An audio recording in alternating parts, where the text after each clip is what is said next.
Hi, my name is Abby Robertson. My name is Aaron Otto. My name is Destiny. My name is Merritt Clow. My name is Joe Williams. I am a junior at Drury University and I'm majoring in biochemistry with a minor in Spanish. I'm a fifth year here at Drury and I'm an accounting and finance major. I'm a chemistry, biology, and Spanish major, and I'm a senior this year. I'm majoring in history and political science, and I'm a senior.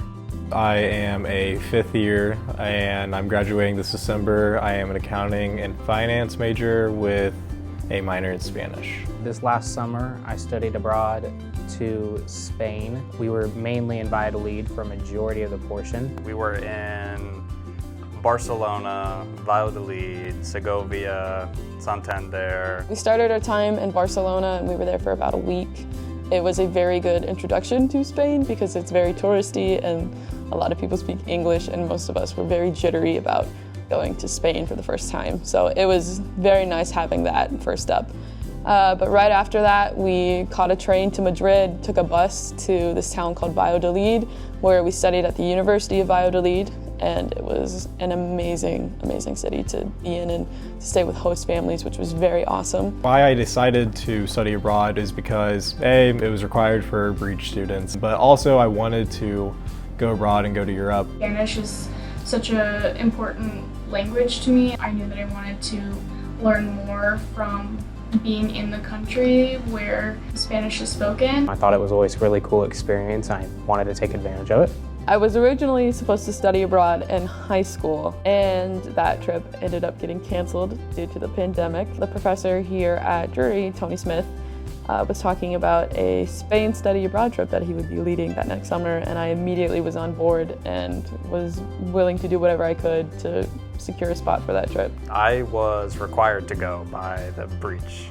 School of Business. I had to go. I chose this trip just because I knew one of the people who was going on it, Joe. He was the only person who I knew really that was going on it. So as the trip progressed, we got to be a lot closer. I can definitely say that I came home with more friends than I left with, that's for sure.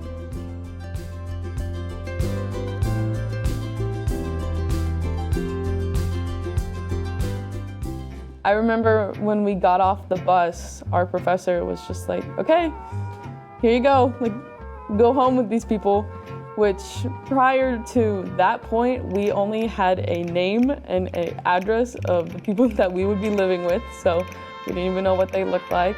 It is very scary. It doesn't feel like it should be, but it was because you are going into this family's home that you've never been in. You're in a country that you've never been in. And they don't speak the same language as you, which is like another barrier that you're running into.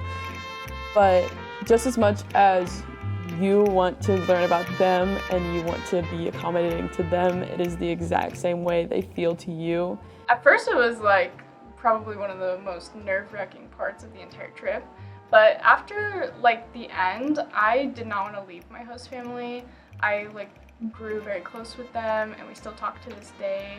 But it was definitely a culture shock. We had a lot of issues that I had to kind of talk to them about, like boundaries and things like that. But for the most part, it was probably my favorite part of being in Spain. It was kind of difficult. So my host family didn't speak any English and I didn't speak any Spanish, so it made communicating with them very difficult. Luckily, I had a roommate, and Joe's taken Spanish for a really long time, so he was able to really help me out. It was a really cool experience. I got to learn about, my host family's lives and got to talk to them a lot, and it's a really special experience, and I'm very happy that I was able to do that.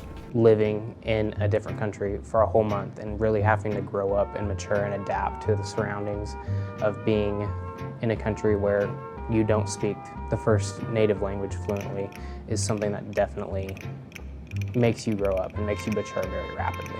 I really struggled at first with understanding what people were telling me or what was being spoken at me. When we were in Barcelona first, and we were on the subway. It was really hard to understand what was being said over the intercoms. When we were at restaurants, I had a lot of trouble understanding waiters and waitresses.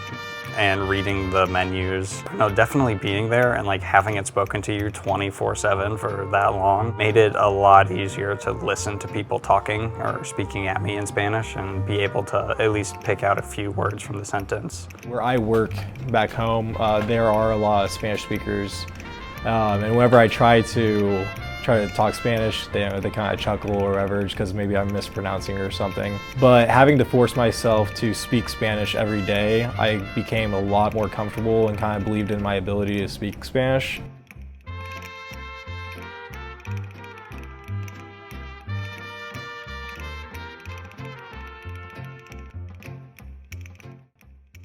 At the University of Valladolid, I was enrolled in 2 different classes. One was a culture class based all around the culture and kind of history of Spain. And then the other class was a language class, and we took a placement test before we got there. It being taught by a Spanish-speaking person, you learn a lot more than you would from an English-speaking person.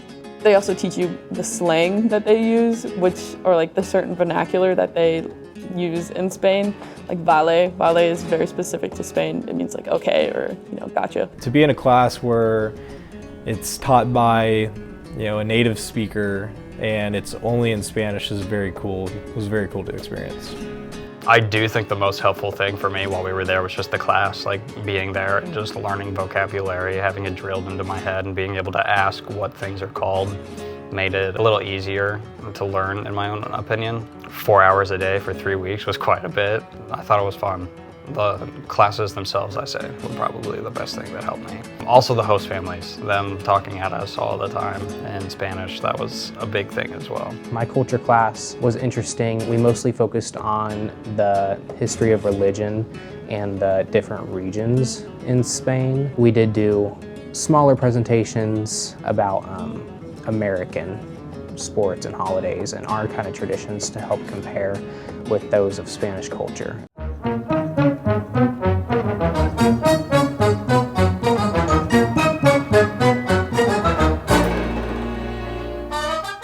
All of the cathedrals that we went to I thought were phenomenal, specifically the one in Burgos. It was huge and it was like half a museum at the same time. I liked Park Güell a lot because it is very immersed in nature, which was kind of his theme, is one with nature, one with God, because he was a devout Catholic. But Park Güell was very cool, and you could see everything because it was at the top of a hill, and just the stained glass and textiles were really, really cool to look at. Probably the aqueducts in Segovia were one of my favorite parts as well, because that's just, you're looking at history. That is literal history. That's 2,000 years. That is insane to think about. Oh my gosh, all the food. I definitely miss all of the tortilla or jamón ibérico. I actually miss it despite eating it all the time. I thought Granada was really cool.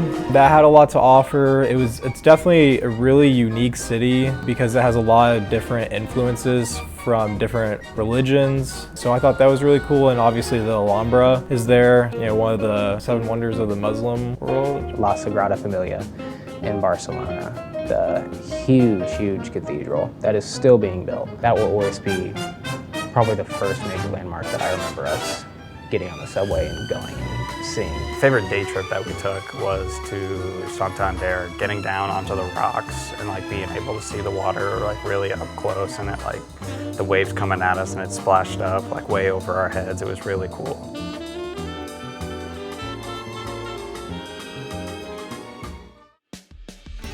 I am a biochemistry major. Emergency medicine at that is kind of what I'm looking at specializing in right now. And being able to speak another language is extremely versatile and useful in that field because you can access and equally treat so many more patients than you could if you just spoke one language. It definitely helped prepare me in at least a little bit for that future that I'm looking for, because when you get up into those higher corporate jobs, you have to be able to travel and go sometimes around the world. And I feel like learning another language or having been to another country gives you a little bit of a leg up on competition. Right now, my future plans are to eventually go to law school, and I do eventually want to go into immigration law in the United States. Having that skill and having that experience to be able to communicate with Spanish native speakers will be very helpful in my future. I am planning on going back to Spain, like I said, for an extended period of time, like 9 to 11 months.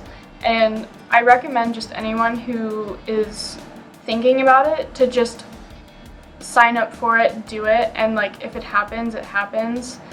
If you aren't sure if you can like afford it, there's like definitely scholarship options, but also you'll make your money back eventually. This is an experience that like I honestly feel is priceless, and if you have to spend the money, I definitely recommend it because it's, like I said, it's an experience and I'm gonna remember this for a lifetime. Studying abroad is a different experience because you go with a group of people. Doing that experience with them is definitely different than just doing a vacation trip because, you know, you get to go to classes. You're definitely invested in the culture and have to, you know, kind of experience that, which I think is really important.